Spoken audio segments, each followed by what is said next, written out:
kita pada hari ini, hari Senin tanggal 15 Februari 2024. Bersama kita sudah hadir di sini Pak Okto Wisnododiki. Hari ini topik yang akan kita diskusikan adalah tentang perlakuan penahanan dokumen penting menurut aturan yang berlaku. Untuk waktu dan tempat, saya persilakan ke Pak Okto dapat memberikan pengantar terlebih dahulu dan nanti kita bisa sambung dengan diskusi. Silakan. Iya, terima kasih Pak Hendra dari tim HRD yang memandu kita sebagai moderator ya dalam diskusi atau sharing tentang hal-hal yang terkait dengan hubungan kerja. Kita ini sudah pertemuan ke-4 ya? Kelima, sudah 5 bulan berlangsung. 5 bulan ya.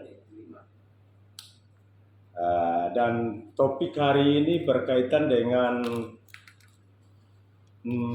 penahanan atau jaminan ya, dalam bahasa praktek di unit bisnis atau perusahaan itu jaminan dalam hubungan kerja, yaitu perusahaan meminta atau menahan ijazah dari pekerja. Terkait dengan topik ini, maka saya memberikan gambaran atau penjelasan umum mengenai dasar hukum atau khususnya dalam hukum perjanjian atau jaminan dan terkait dengan pengaturan di dalam Undang-Undang Ketenagakerjaan. Supaya kita memiliki pemahaman yang umum dulu ya. Kalau berbicara mengenai jaminan itu, objek dari jaminan itu kan segala sesuatu yang bernilai ekonomis. Ya, bernilai ekonomis atau bisa dijadikan uang gitu, karena jaminan, namanya jaminan berarti dengan jaminan itu memprotek hak dari pemberi. Jaminan itu berlaku dalam hukum itu ya, pinjam meminjam atau kredit ya, kalau pada umumnya itu. Jadi pemberi jaminan itu memberikan jaminan untuk apabila dia gagal, maka jaminan itu gagal dalam melakukan kewajiban, maka jaminan itu bisa dieksekusi untuk pelunasan pinjaman. Itu konteks umumnya. Bagaimana dengan jaminan ijazah? Ijazah itu surat penting ya, tapi apakah itu masuk ke dalam surat berharga atau yang punya nilai jual? Kan tidak. Nah, itu yang kita pahami dulu. Dan itu surat penting bagi para pekerja. Jadi dalam pelaksanaan perjanjian, apakah itu bisa dijadikan jaminan atau ada maksud-maksud tertentu untuk kelangsungan dari hubungan kerja?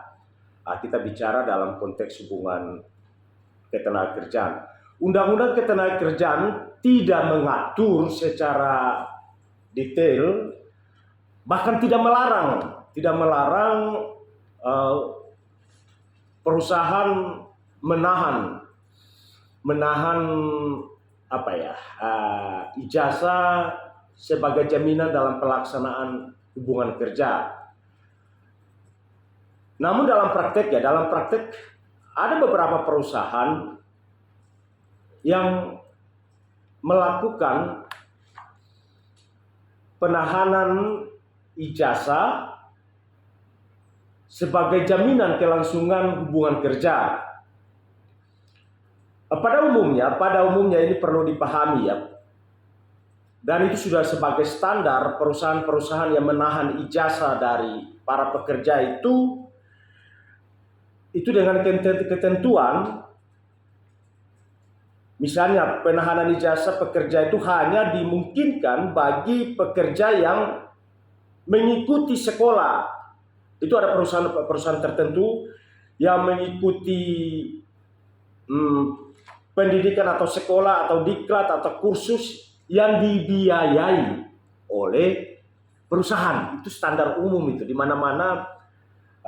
Kalau perusahaan memberikan fasilitas pendidikan, sekolah atau training yang meningkatkan kompetensi dia, jaminannya itu.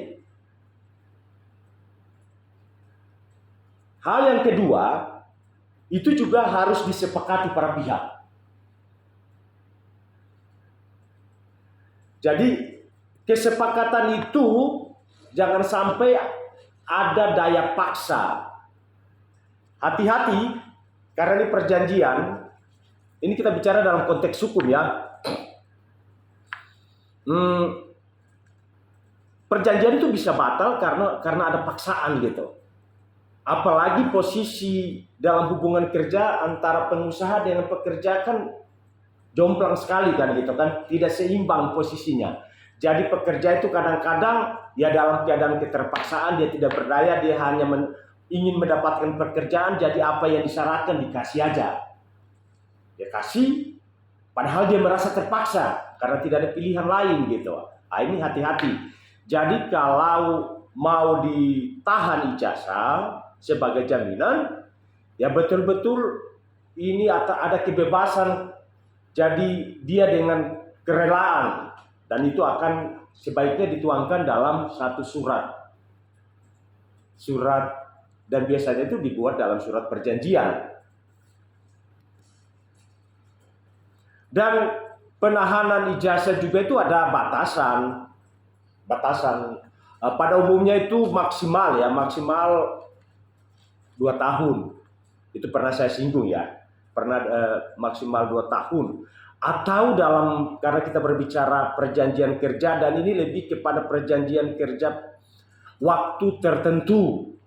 Ya, waktu tertentu. Jadi penahanan ijazah itu maksimal sesuai dengan masa berlaku PKWT. Jadi kalau sudah selesai PKWT ya udah langsung dikembalikan. Pertanyaannya bagaimana tanggung jawab? Tanggung jawab terhadap keberadaan ijazah itu. Saya harus ngomong tegas gini. Karena penahanan ijazah itu diminta oleh perusahaan atau disyaratkan oleh perusahaan yang secara hukum itu tidak masuk dalam konteks tadi saya bilang jaminan, tapi karena ini satu-satu persyaratan untuk keberlangsungan hubungan kerja yang diminta oleh perusahaan, maka secara hukum terhadap keselamatan atau keberadaan dari ijazah itu menjadi tanggung jawab perusahaan. Ya, menjadi tanggung jawab perusahaan. Misalnya katakanlah ada kebakaran, ada kebanjiran, ada apalagi kehilangan, itu mutlak penuh menjadi tanggung jawab perusahaan.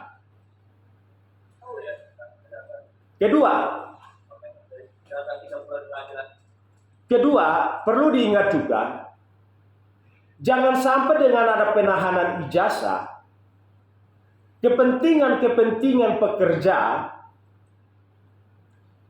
yang terkait dengan ijazah itu terabaikan. Misalnya gini, dia lagi ada mengikuti pendidikan tertentu atau dia demi kesejahteraan kehidupannya dia butuh ijazah itu dari perusahaan tahan. Itu melanggar aturan itu. Oh, dia lagi butuh apa? Dia minta untuk pakai sebentar atau diminta fotokopi atau apa. Tadi kita nggak kasih, itu nggak bisa. Harus dikasih itu. Dipinjam sebentar ya, untuk dikembalikan lagi gitu. Itu catatan-catatan yang harus saya sampaikan sebagai pengetahuan kita supaya ketika kita melaksanakan penahanan ijazah itu atau dijadikan mau sebagai jaminan dalam hubungan kerja bisa berlangsung dengan secara aman, terkendali gitu. Mungkin sementara dari saya itu. Silakan ada yang mau bertanya. Baik Bapak Ibu, ada yang ingin didiskusikan atau ditanyakan terkait penahanan dokumen seperti yang sudah dijelaskan oleh Pak Okto. Dan mungkin saya lebarkan sedikit untuk penahanan, mungkin nggak hanya ijazah ya Pak Okto, mungkin ada BPKB atau dokumen-dokumen lain yang berhubungan di dalamnya. Oke, kalau BPKB itu kan punya beda dengan ijazah ya. Dalam kredit, perjanjian kredit atau leasing itu kan sebagai jaminan ya. BPKB memang kalau dalam leasing sih itu kan masih dalam kepemilikan, belum jadi pemilikan dari itu ya, dari debitur gitu. Tapi saya gambarkan aja beda dalam praktek pinjam meminjam uang. Misalnya harta yang dipunyai hanya motor atau mobil, sepeda motor atau mobil, ya itu ya, kepemilikan kan di situ. Itu dijadikan jaminan. Itu dalam hukum perjanjian berlaku itu, pinjam meminjam itu. Tapi kalau dia leasing masih berlaku. BPKB belum ada ya? Sebenarnya kalau dijaminkan BPKB dalam status masih leasing, kan secara hukum itu belum jadi milik dia, punya leasing. Dan itu kan dilarang dipindah tangankan dalam bentuk apapun. Jadi sebaiknya jangan, karena perusahaan pasti tahu dong. Kalau perusahaan, kami nggak tahu, itu kan konyol gitu kan, itu kan status dan leasing gitu kan. Diperjanjikan sesuatu yang belum secara hukum belum menjadi milik pemberi jaminan. Selamat pagi Pak Okto. Saya tanya dulu mungkin Pak sebentar, kalau di konteks pekerja atau perusahaan apakah diperbolehkan Pak?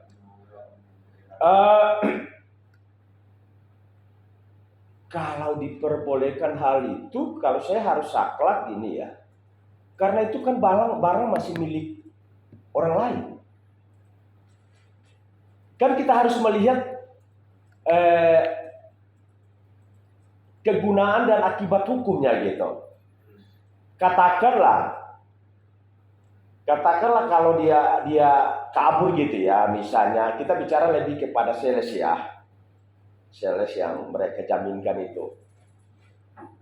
Terus kalau dia punya cicilan juga mandek, terus dia memang sudah niatnya jelek, dia pergi aja. Pertanyaannya, kita bisa tahan nggak? Kita bisa bertahan dengan kata itu? Ya konyol gitu kan. Dan kita juga tidak bisa eksekusi kan? Berarti sebenarnya tahan ini manfaatnya nggak begitu banyak ya? Ya kalau secara sudah pasti kan nggak ada, tidak terlalu banyak bermanfaat, tapi justru sebaliknya. Tapi tanggung jawabnya kita harus hati ya. Apakah selama Cemenus ada tanda terima jelas, jangan sampai dikembalikan, tapi lupa tarik tanda terima, atau karena bikin tanda terima nggak ada, kita lupa bikin tanda terima bahwa sudah terima kali. Itu karena suka lupa. Akhirnya dia ada bukti lagi nih, suatu saat dia hilang nih. Pak, saya mau minta ijazah saya. Padahal sebenarnya ijazahnya kita udah kembaliin. Dan dia biar karena saking kenalnya sama AD, ya masa lu nggak percaya saya bawa udah saya butuh saya mau keluar. Hati-hati itu masuk jebakan Batman ini. Nah, karena saking baiknya bisa terjadi. Kalau saya maunya apa? Harus tegas. Kalau kita buka tanah terima, pada saat dia mau kembali, wajib menarik kembali tanda terima dan dokumentasi foto. Itu yang terbaik. Jadi tanda terima wajib dikembali, nggak ada alasan apapun bahwa karena teman saya nggak enak Pak. Tanda terima wajib kembali. Kalau nggak ada, dia di sini sudah keterangan hilang. Ya. Oke. dan foto dokumentasi itu wajib ya. Jadi biar kita nggak yang teman nggak teman, wajib aja. Kita pasti bikin tantima, ada nggak bikin tantima, Andre? Adalah Dan kedua wajib disimpan di berangkas. berangkas. Ini pengalaman saya. Kenapa itu tanggung jawab kita? Saya kuliah kalau jasa tamat kan skripsinya harus kasih ke perpustakaan. Karena saya sambil senangnya saya nggak ngerti. Skripsi saya asli saya kasih teman pinjam. Sampai saya nggak ada tanda terima perpustakaan.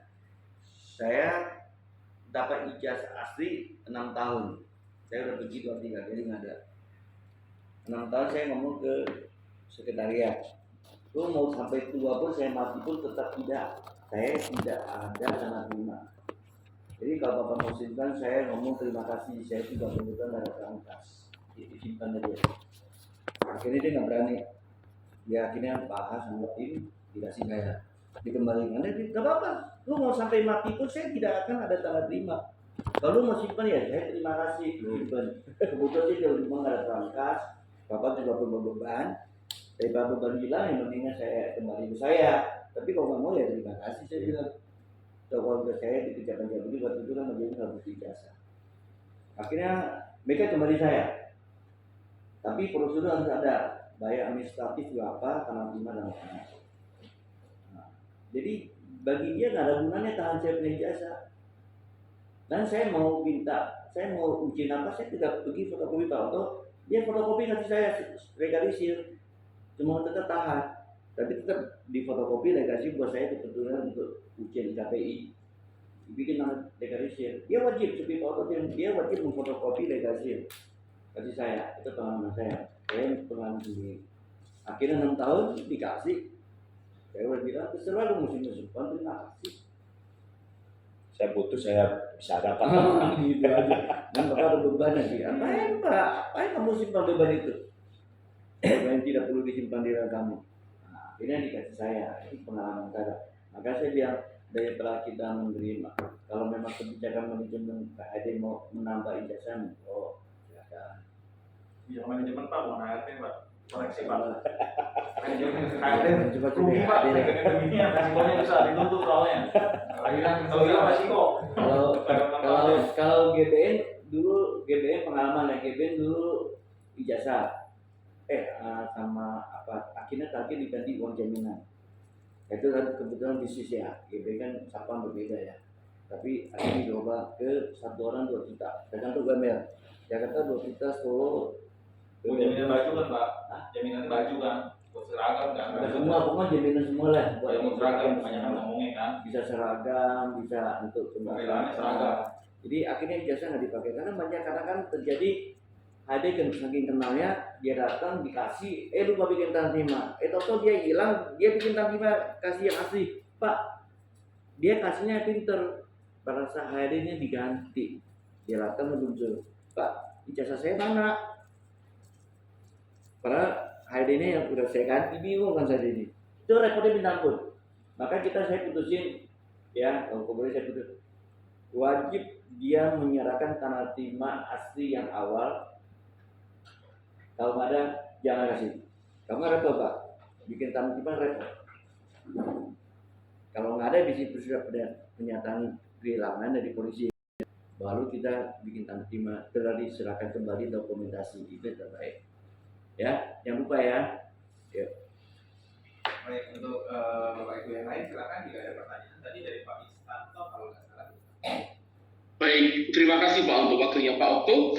Ada 2 pertanyaan yang ingin saya sampaikan Pak. Yang pertama, ketika kita penanganan dokumen-dokumen daripada karyawan, tadi di situ Bapak sampaikan bahwa menjadi tanggung jawab sepenuhnya daripada perusahaan Pak. Nah, bila terjadi sesuatu yang sifatnya force major, kalau kami di PT SKI Hiburan, terutama teman-teman sales, itu kan menahan BPKB dan ijazah Pak. Nah, besarnya nilai penggantian itu seperti apa Pak nanti untuk kedua hal tersebut? Itu yang pertama.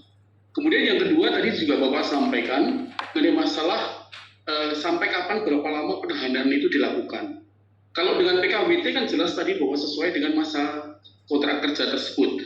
Namun kami di sini, karena semuanya bersifat PKWT, kami melakukan penahanan ini dengan bahasa bahwa dokumen ini akan disimpan oleh perusahaan selama karyawan tersebut bergabung dalam PT SKI itu. Kalau menurut Bapak seperti apa, Pak? Terima kasih. Oke, terima kasih. Ini dari Pak siapa? Pak Istanbul, SKI Pak. SKI Solo ya? Solo. Oke. Solo, Pak. Solo, oke. Besaran penggantian ya. Kalau force major ya, atau rusak atau hilang lah gitu. Kebakaran termasuk force major kan Pak? Bentar, tanya dulu Pak. Sebenarnya itu kalau force major itu kan di luar kemampuan ya, di luar kemampuan. Kalau pertanyaan force major ya memang siapa sih yang menghendaki itu, tapi pertanggungjawabkan lain, karena bisa kita bicara kebakaran apakah semua akibat kebakaran itu ditanggung oleh asuransi, belum tentu kan, tergantung kalau kelalaian atau kesengajaan gimana. Tapi dalam konteks penahanan, hati-hati. Tadi saya bilang seluruhnya, karena itu kan dari perusahaan yang meminta. Setuju. Perusahaan yang meminta kok. Jadi apapun mau perusahaan. Iya. Dan itu dalam penguasaan perusahaan. Etisnya tidak perlu itu. Ya, jadi saya bilang bahasa sepenuhnya jadi tanggung jawab perusahaan. Soal berapa besarnya, karena itu kan tidak bisa dinilai. Beda kalau BPKB bisa dinilai. Kan pemberian jaminan itu secara hukum ada nilainya. Objek jaminan itu ada nilainya. Nah, sekarang kita mau ijazah. Berapa kita mau menilai? Nggak ada standar.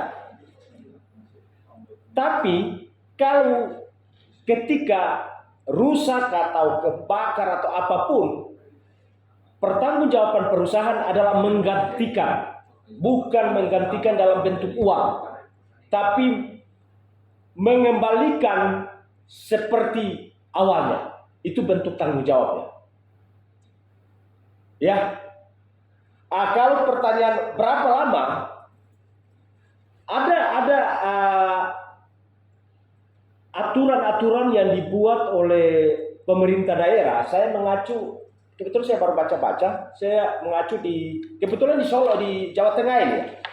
Ini ada surat edaran Gubernur Jawa Tengah.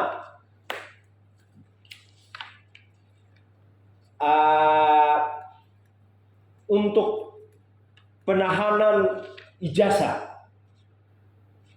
Dalam surat edaran Gubernur Jawa Tengah itu melarang untuk menahan ijazah. Tapi ada pengecualian. Diizinkan menahan dengan 4 syarat.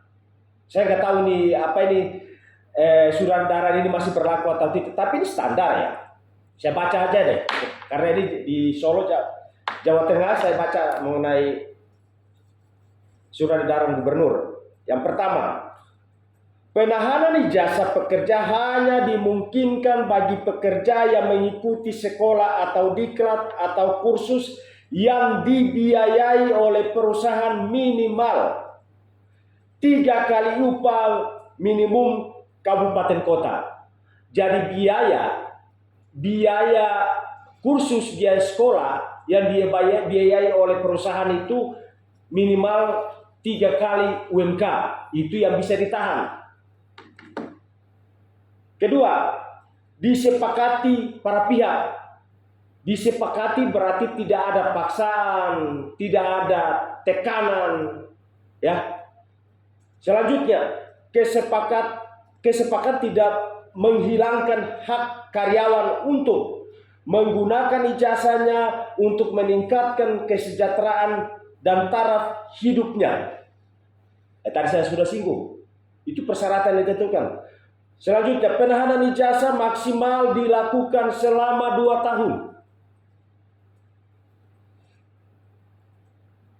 Dengan catatan jaminan keamanan jadi tanggung jawab perusahaan. Oh, ada aturannya.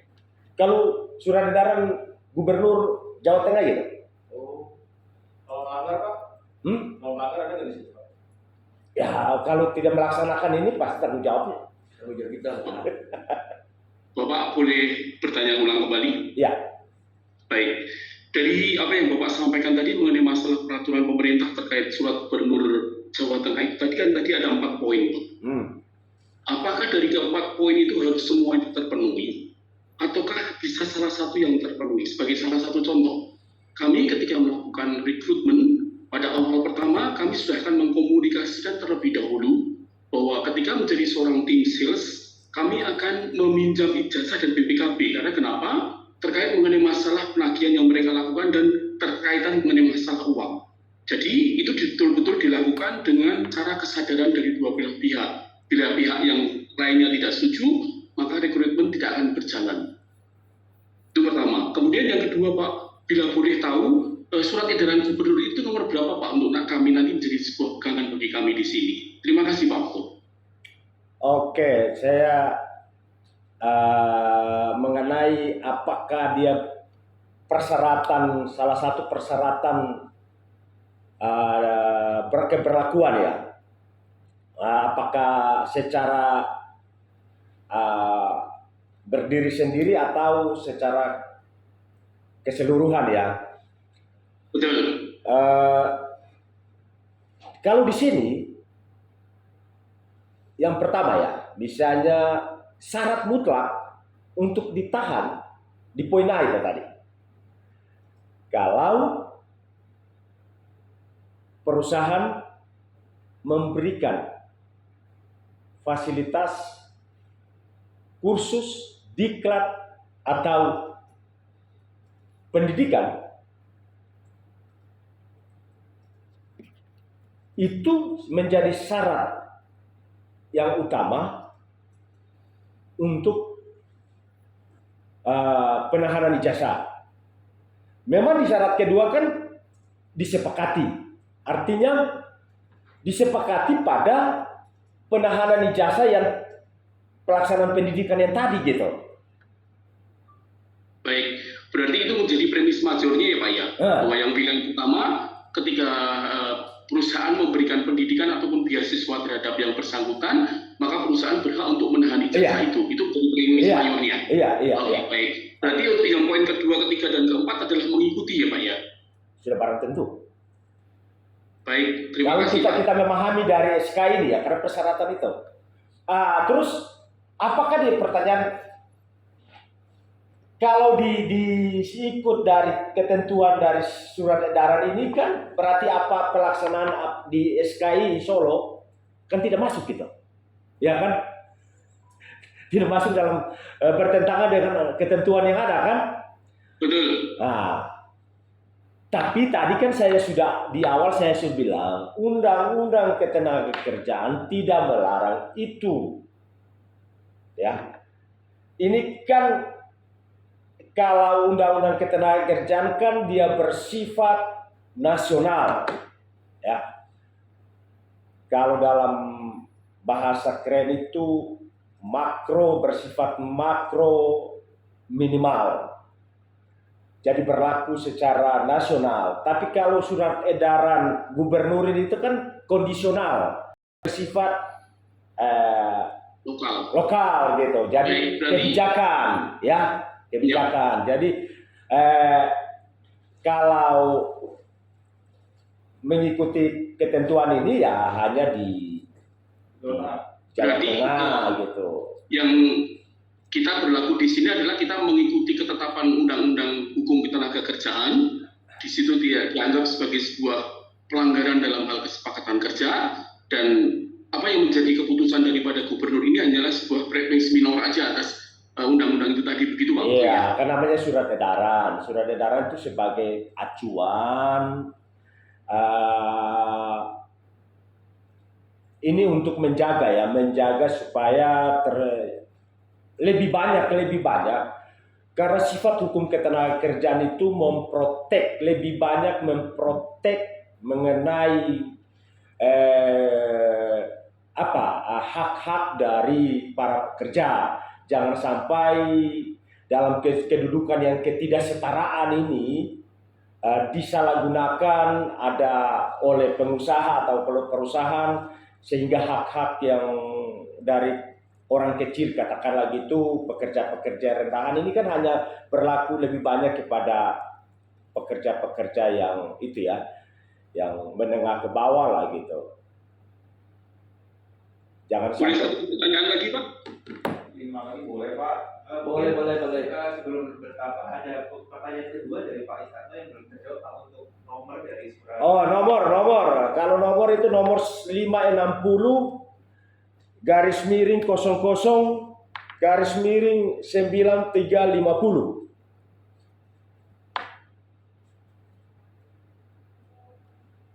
Maaf, boleh diulang, Pak?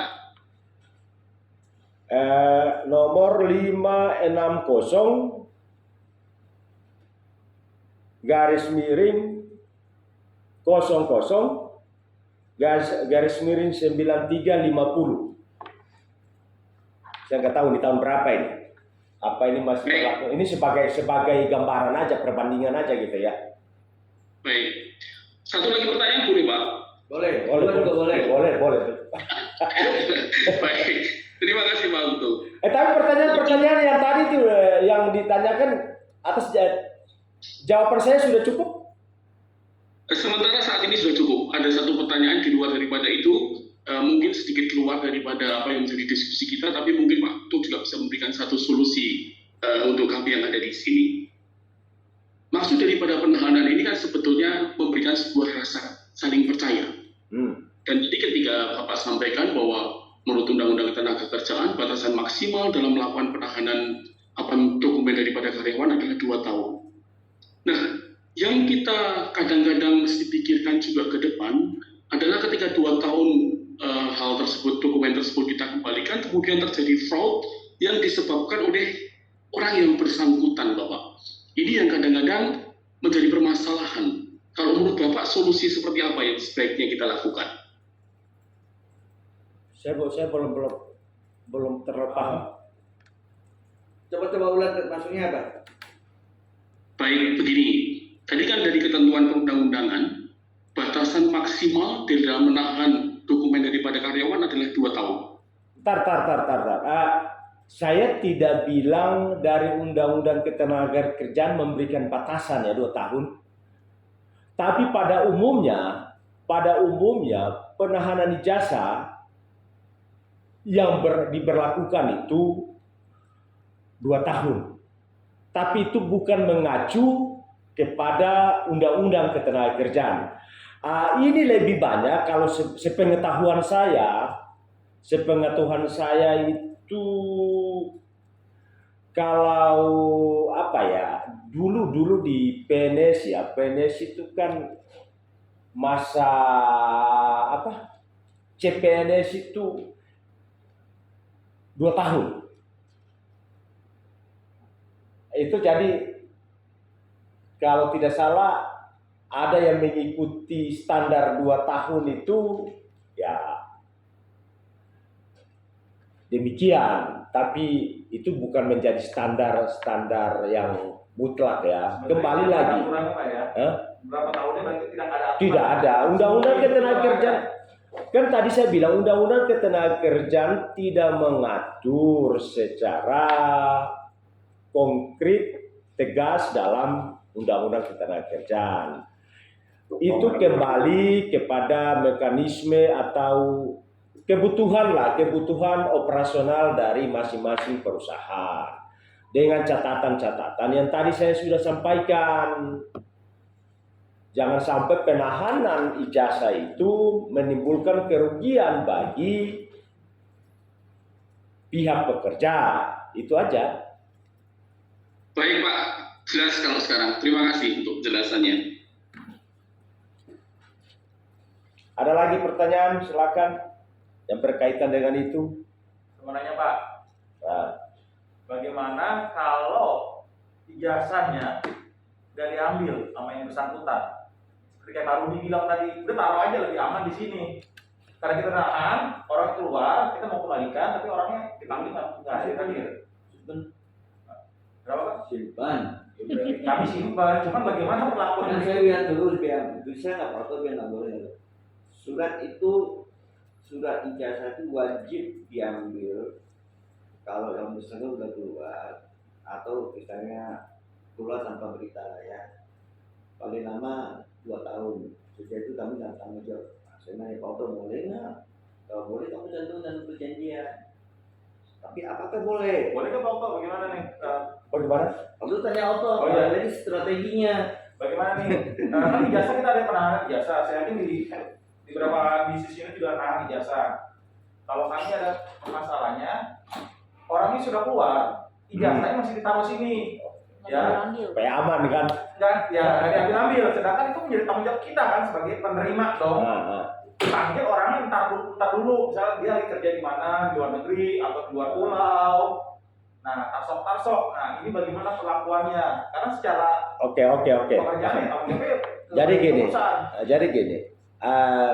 kan penahanan ijazah itu kan sudah ditentukan batasannya dan wajib dikembalikan atau diberikan kepada yang bersangkutan kan.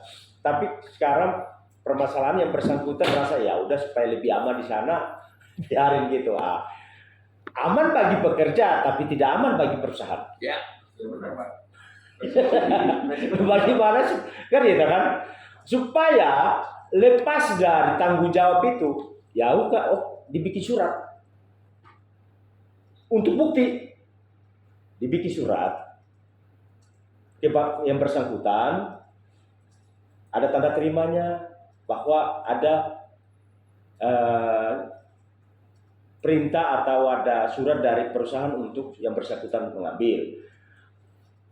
Pak surat kedua kalau misalnya tidak diambil, ya dibikin lagi surat panggilan, misalnya panggilan bahwa jika tidak ada, misalnya kami kasih batasan waktu sampai 1 minggu, apabila tidak ambil maka kami akan mengirim surat ini lewat misalnya lewat JNE dan bukti surat pengiriman itu sebagai bukti tanda terima gitu. Oh jadi di kesepakatan nggak usah sebutin 2 tahun ngambil, tapi begitu yang keluar. Jadi gini menurut saya, begitu orang itu keluar Sistem makin kita terawat, wajib dikembalikan Ya, kalau rasa itu juga fokus kerja. diselesaikan. Lebih aman gitu. Jangan hadir Pak. Tapi yang saya hindari sebenarnya adalah yang keluar tanpa berita. Nah. Itu yang harus So. kita antisipasi dengan surat panggilan, datang ambil segala macam. Kalau nggak kita nggak tanggung jawab. Tapi kalau prosedurnya ya, kalau orang keluar saya keluar nih, saya tahan. Otomatis kembali pada saat itu jangan ditunda. Karena udah menyatakan keluar dan baik, ya udah kembaliin, jangan mau pegang lagi resiko yang kita ini.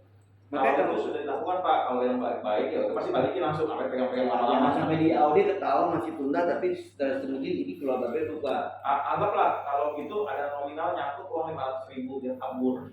Sebenarnya gini ya, saya fair aja, ijazah itu yang ditahan itu bagi saya tuh nggak ada gunanya. Kenapa? Bagi yang ngerti, dia udah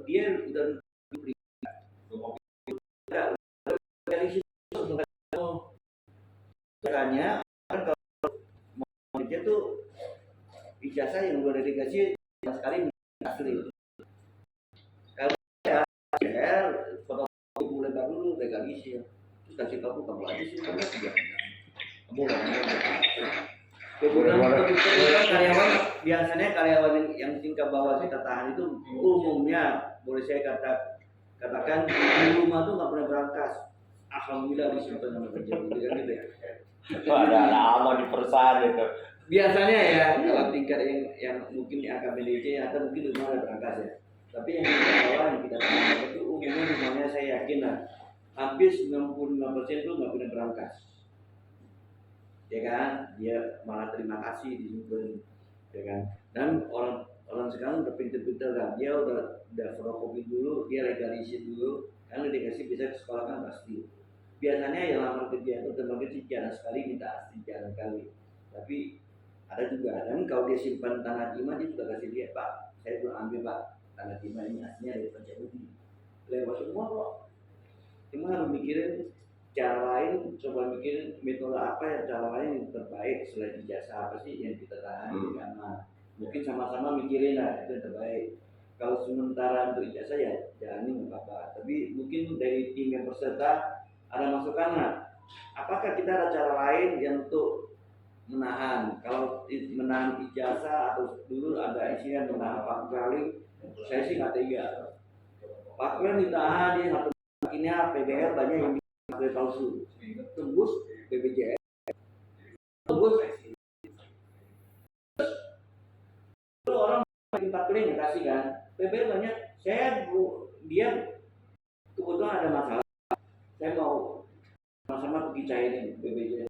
Dia udah bikin Kali palsu, BPJS udah bayarin. Karena itu BPJS nggak bisa tahan hak dia, hak UMP. Apalagi Jokowi ada ngomong orang yang kena pecat PHK nggak kerja harus segera dilunasin. BPJS lunasin aja. Pak Kali mau semua banyak di tangan Pak Kali juga sebenarnya dia bikin apa sekarang teknologi gampang ya. Tinggal faktura bikin logo ini stempel 10.000 juga Ijazah digital sekarang Pak. Ya? Ijazah sekarang digital Pak. Ya sama aja tuh bisa. Apa baru digital? Hah? Ijazah udah nggak bisa lagi ya. Makanya harus mikirin Pak, mikirin tuh Pak masing-masing timnya yang ikut gimana kita mau nahan sesuatu apa tujuan kita bisa tercapai. Coba, ada nggak yang ada? Oke, ada yang tadi tuh perlu dia ada apa yang pengalaman atau terobosan-terobosan apa strategi yang untuk aman terkendali gitu. Ya, coba mikirin deh. Atau ada yang mau ada pertanyaan lain lagi yang mau disampaikan silakan. Ada yang mau kasih masukan nah? Pak jangan ijazah lah. Apalagi gitu. Kalau paru dia rasanya nggak nyaman kalau tanpa ijazah. Ya. Pak Rudi. Selamat pagi Pak Okta dan Pak Rudi. Ya silakan. Ya, Handoko Pak dari MGP Bandung. Dari Bandung, Pak siapa? Handoko Pak. Handoko dari Bandung. Oke. Dari Solo kita berpindah ke Bandung. Ya, kalau saya simak tadi paparan, mohon maaf juga saya mungkin agak terlambat karena ada meeting juga di sini di Bandung. Jadi untuk menanggapi topik tentang perlakuan penahanan dokumen penting menurut aturan yang berlaku. Nah ini topiknya kan menurut aturan yang berlaku.